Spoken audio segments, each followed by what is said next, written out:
하나님 말씀은 구약성경 민수기 35장 29절에서 34절까지입니다. 같이 읽겠습니다. 이는 너희의 대대로 거주하는 곳에서 판결하는 규례라. 사람을 죽인 모든 자 곧 살인한 자는 증인들의 말을 따라서 죽일 것이나 한 증인의 증거만 따라서 죽이지 말 것이요, 고의로 살인죄를 범한 자는 생명의 속전을 받지 말고 반드시 죽일 것이며, 또 도피성에 피한 자는 대제사장이 죽기 전에는 속전을 받고 그의 땅으로 돌아가 거주하게 하지 말 것이니라. 너희는 너희가 거주하는 땅을 더럽히지 말라. 피는 땅을 더럽히나니 피 흘림을 받은 땅은 그 피를 흘리게 한 자의 피가 아니면 속함을 받을 수 없느니라. 너희는 너희가 거주하는 땅 곧 내가 거주하는 땅을 더럽히지 말라. 나 여호와는 이스라엘 자손 중에 있음이니라. 아멘. 대속과 속전이라고 설교 제목을 정했습니다. 대속과 속전. 29절에 이는 너희의 대대로 거주하는 곳에서 판결하는 규례라 할 때, 이는 이것들은 이렇게 되어 있는 것인데, 이것은 29절 이전과 이후에 나와 있는 모든 규례들을 이야기하는 것입니다. 그래서 대표적으로 지금 여기 이제 도피성 제도에 대해서 이야기하고 있습니다. 근데 사실 이 도피성 제도는 오늘날 우리들의 교회의 중요한 원리입니다만, 실제로 이스라엘의 역사 속에서는 이 도피성의 규례가 지켜지지 않았다고 합니다. 그러니까 역사적으로 거의 지켜지지 않은 규례가 이 도피성 규례입니다. 그래서 단지 이 도피성 규례는 생명을 존중하는, 그래서 생명의 존엄성을 나타내는 그런 규례 정도로, 또 그래서 살인을 엄격히 금하는 규례 정도, 이렇게 받아들여졌던 것이 도피성 규례입니다. 그러니까 어쩌면 구약의 유대인들에게 아직 지켜지지 못했던 그런 규례인 것이죠. 이것은 오늘날 우리들의 교회 안에서 이제 이 세상을 살아가는 그리스도인들의 삶에 관한 것이죠.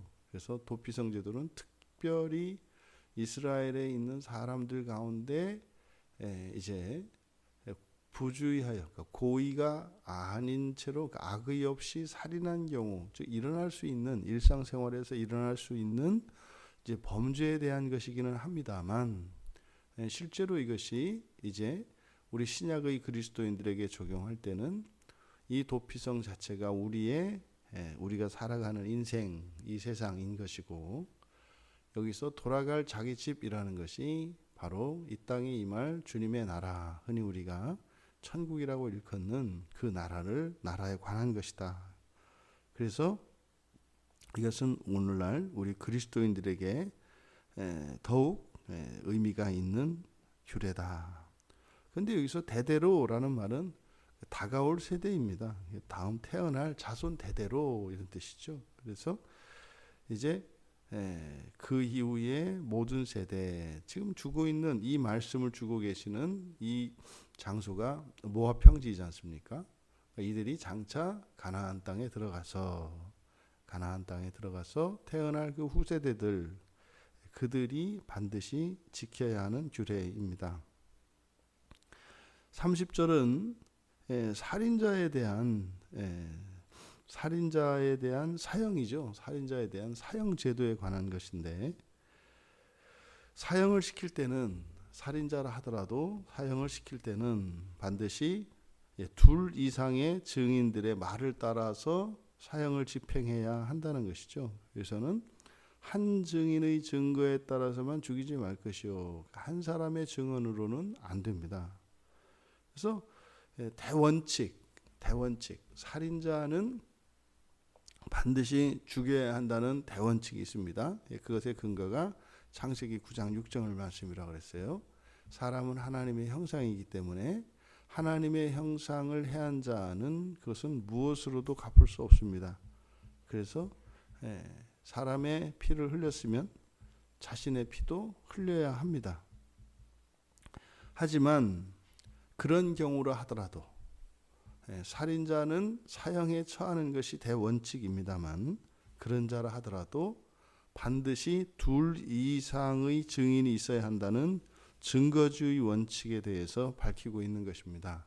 그러니까요, 생명 자체가 중요한 거예요. 살인 행위가 중요한 것이 아니라 생명 자체가 중요한 겁니다. 그래서 일단 누군가에 의해서 범해진 살인죄조차도 그 살인자의 생명도 존중되어야 한다는 거예요.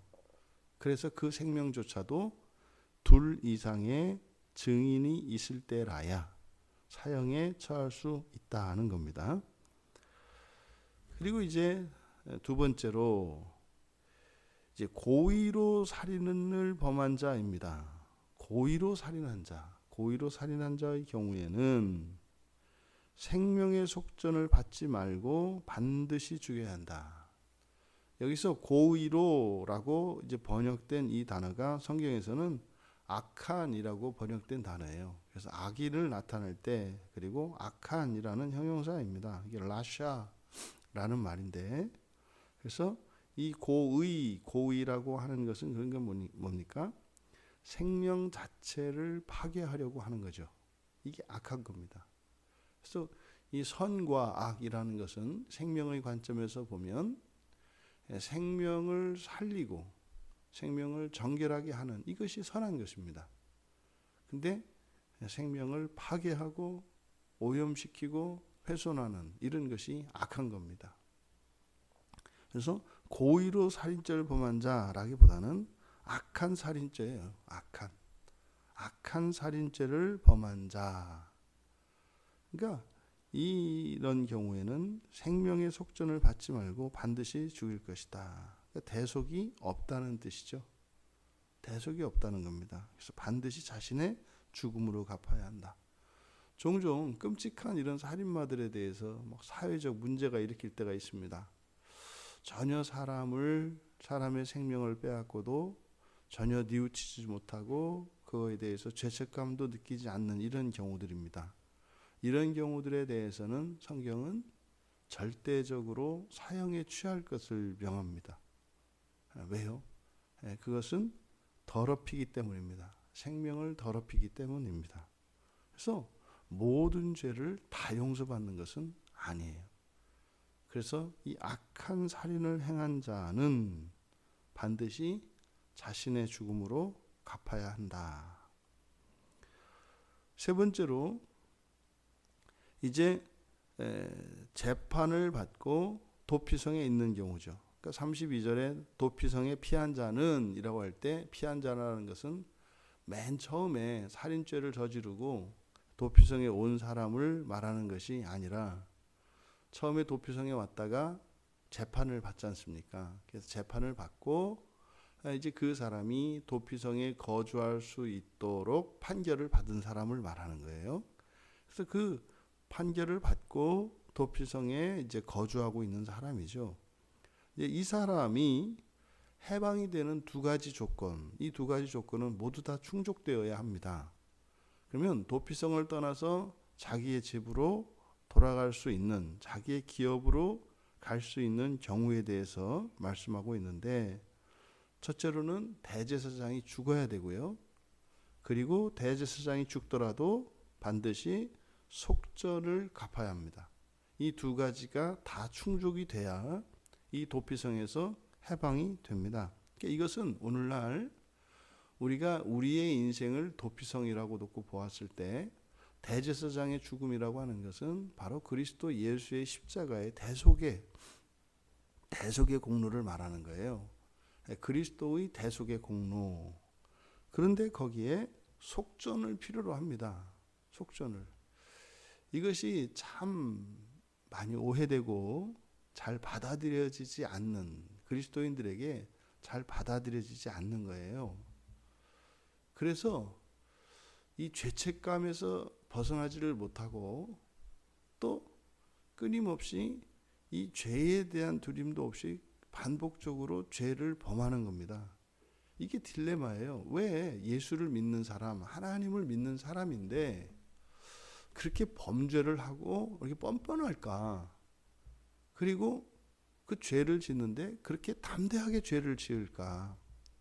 또 반대의 경우는 여전히 그렇게 죄책감에 사로잡혀서 두려움 속에서 불안감을 떨치지를 못해요.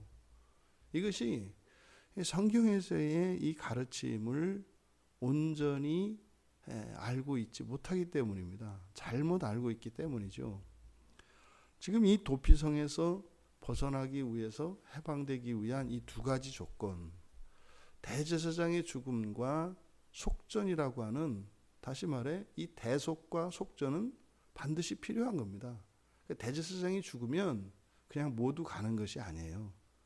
그리고 이렇게 고의가 아니었지만 어쨌든 살인한 이 살인자이기 때문에 도피성에 둔 것은 사실은 무엇입니까? 그냥 대제사장이 죽을 때까지 거기에 가두는 감옥의 의미가 아니라 그 사람이 온전하게 될 수 있는 사실 회개의 기간이거든요.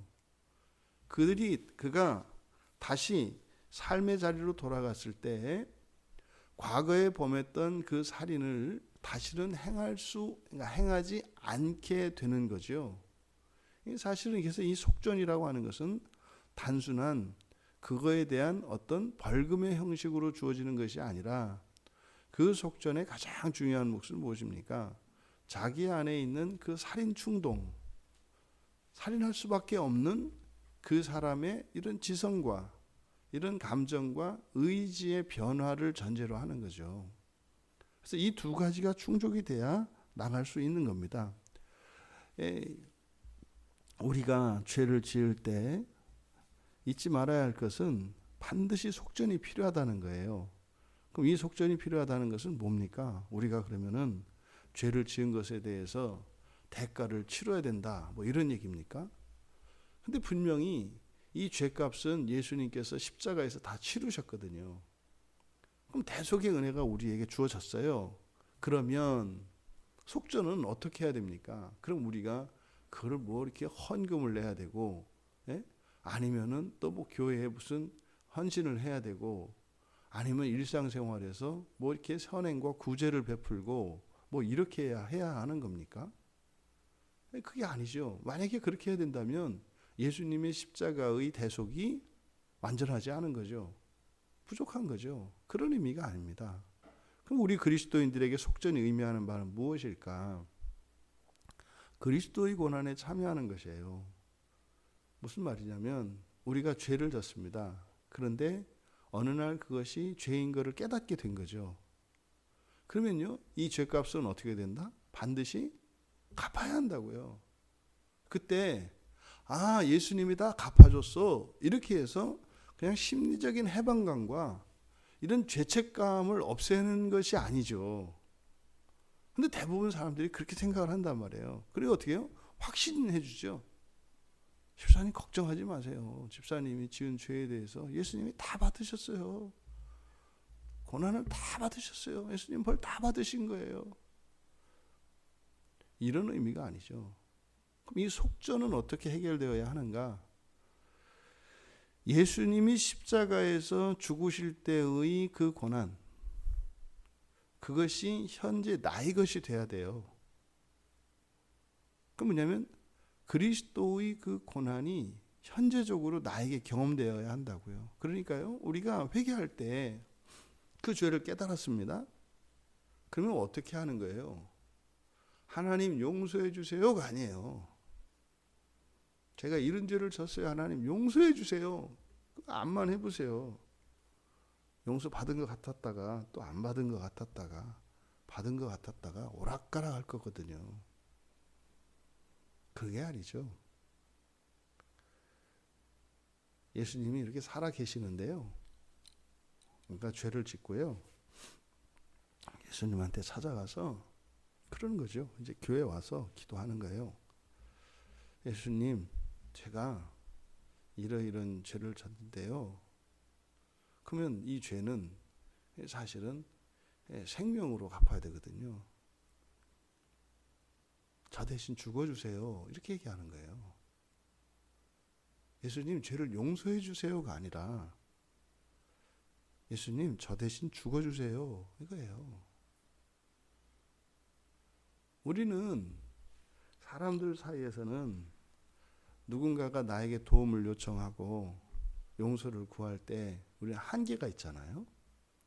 한 번, 두 번, 세 번, 네 번 한계가 있다고요. 그리고 도와줄 수 있는 능력의 한계도 있어요.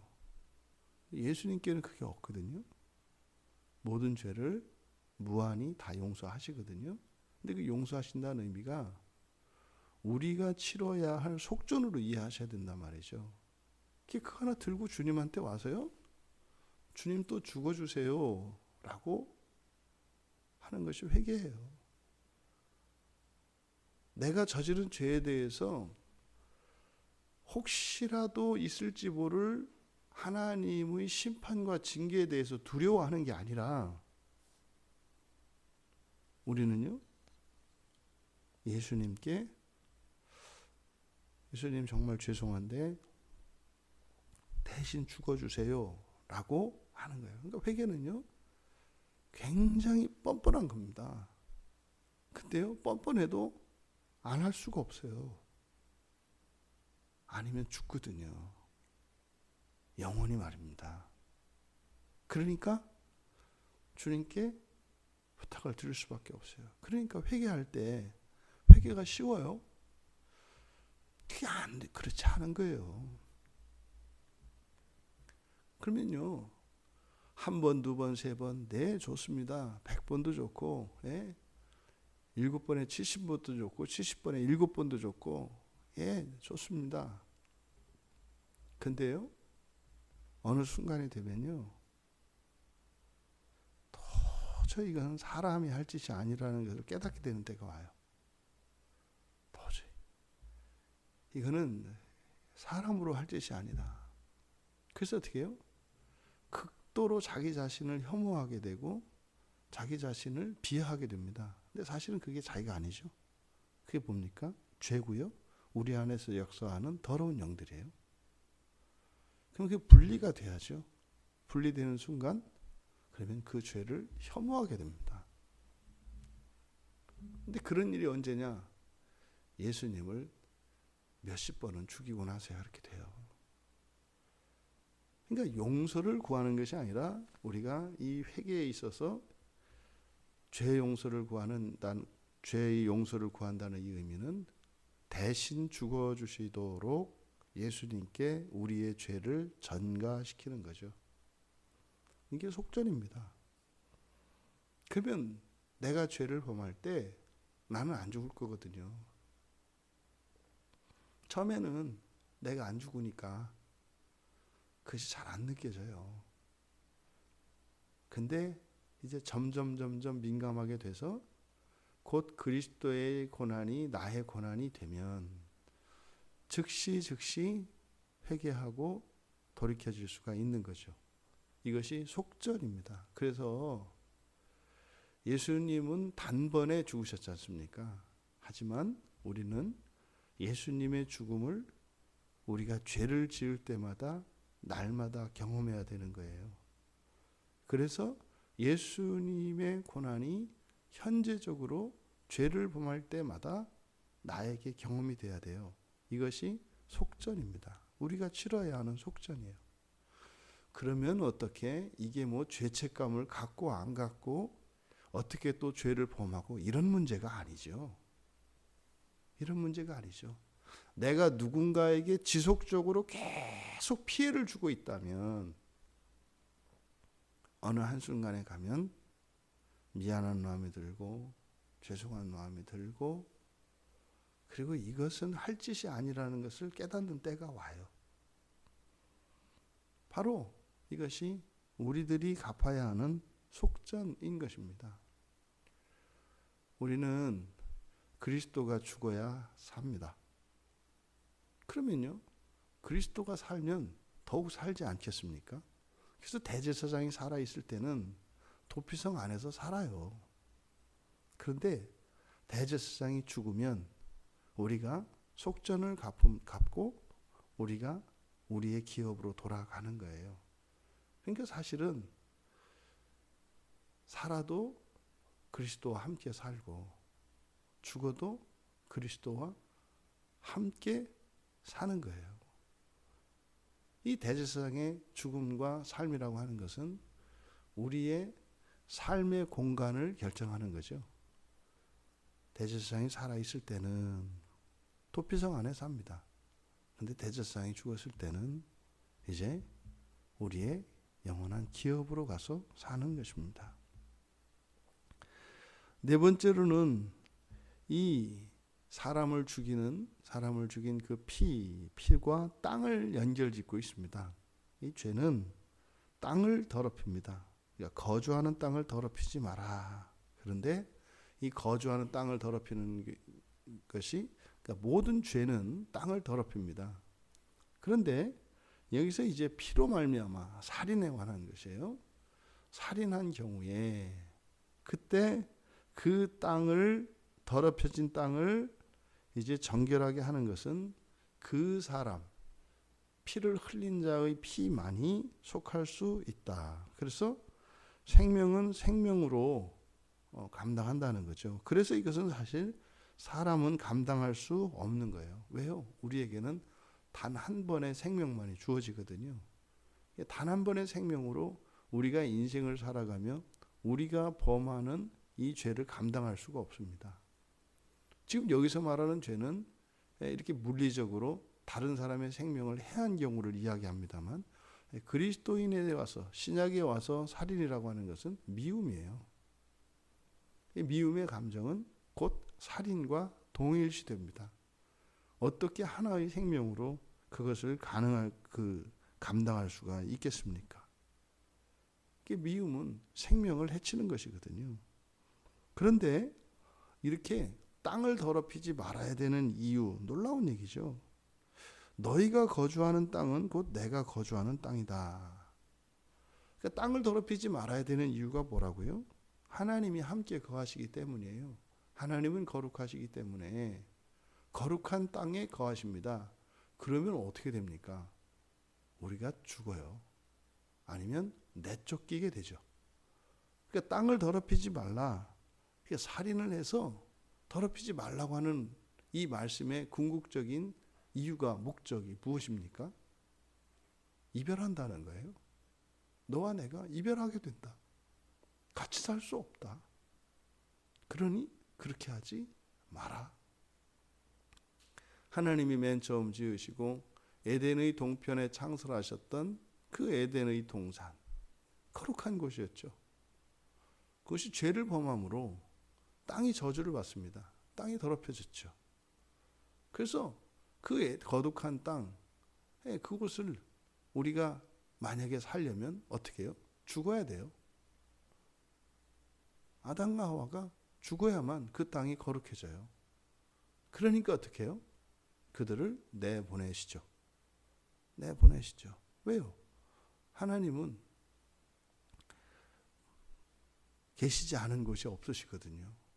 에덴 동산에만 계신 것이 아니라 에덴 동산 밖에도 계시거든요. 근데 거기는 있으려면은 죄를 지은 아담과 하와가 죽든지 아니면 하나님이 떠나든지 둘 중에 하나야 되는 거죠. 공존할 수는 없어요. 그곳에서는. 그래서 밖은 사실은요.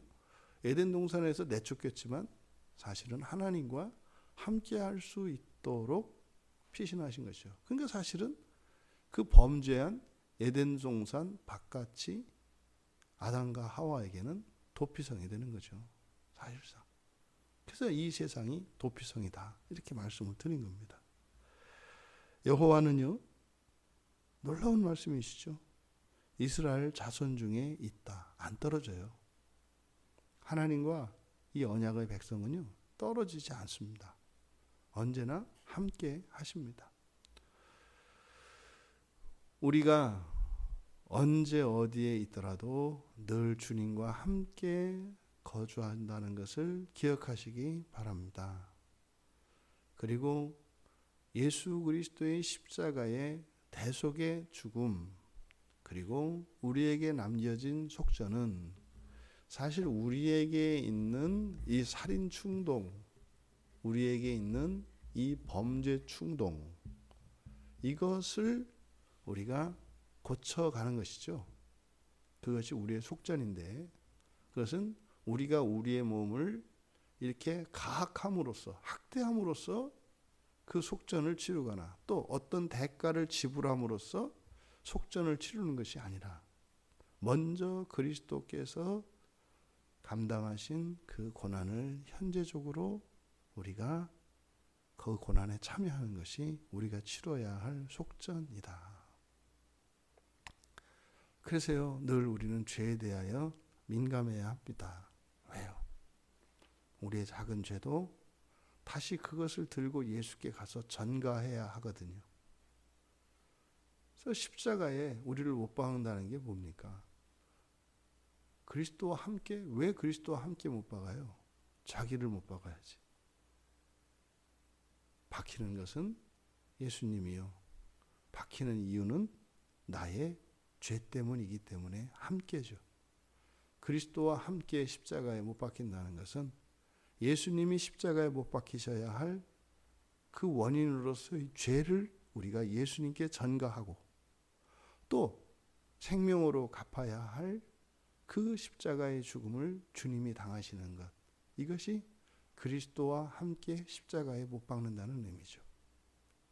가슴 아픈 이야기입니다. 하지만 주님은 가슴만 아프신 것이 아니라 몸으로 아프셨습니다. 몸으로 당하셨고 마음으로 당하셨습니다. 그리스도의 대속은 우리가 십자가의 고난에 참여하는 속전으로 온전케 됩니다. 이것은 대속이 부족하다는 것이 아니에요.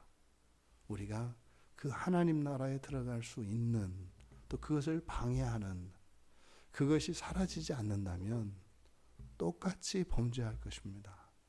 그런데요, 다시는 그 슬픈 역사가 반복되지 않습니다. 그렇게 되기 전까지는 우리는 하나님 나라에 들어가지 못할 것입니다. 오늘 하루 그리스도의 대속의 은혜에 감사하며 또 우리의 작은 죄에 대하여 주저없이 주님 앞에 나아가 나를 대신하여 십자가를 지어주실 것을 요청해야 합니다. 요청해야 합니다. 그리고 요청으로 끝날 것이 아니라 그 고난을 받으시는 그리스도의 고난을 생각해야 할 것입니다.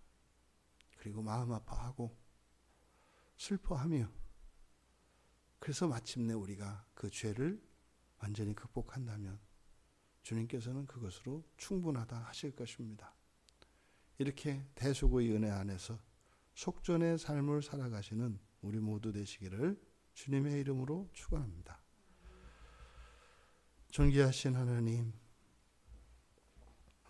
주님께서는 단번에 십자가에 죽으셔서 저희들의 모든 죄값을 다 갚아 주셨지만 여전히 저희 안에서 역사하는 이 본성적인 죄성을 극복하기 위하여 저희들이 죄를 깨달을 때마다 그리스도를 십자가에 못 박고 못 박는 것임을, 그래서 그리스도의 고난이 저희들의 현재의 고통이 되게 하여 주셔서 주님의 고난에 참여함으로 저희들이 영원히 죄와 결별하고 거룩한 주님의 성품을 따라 날마다 날마다 새롭게 하시는 하나님의 구원의 은혜를 덧입게 하셔서 하루속히 주님의 나라에 임할 수 있도록 은혜를 내려 주시옵소서.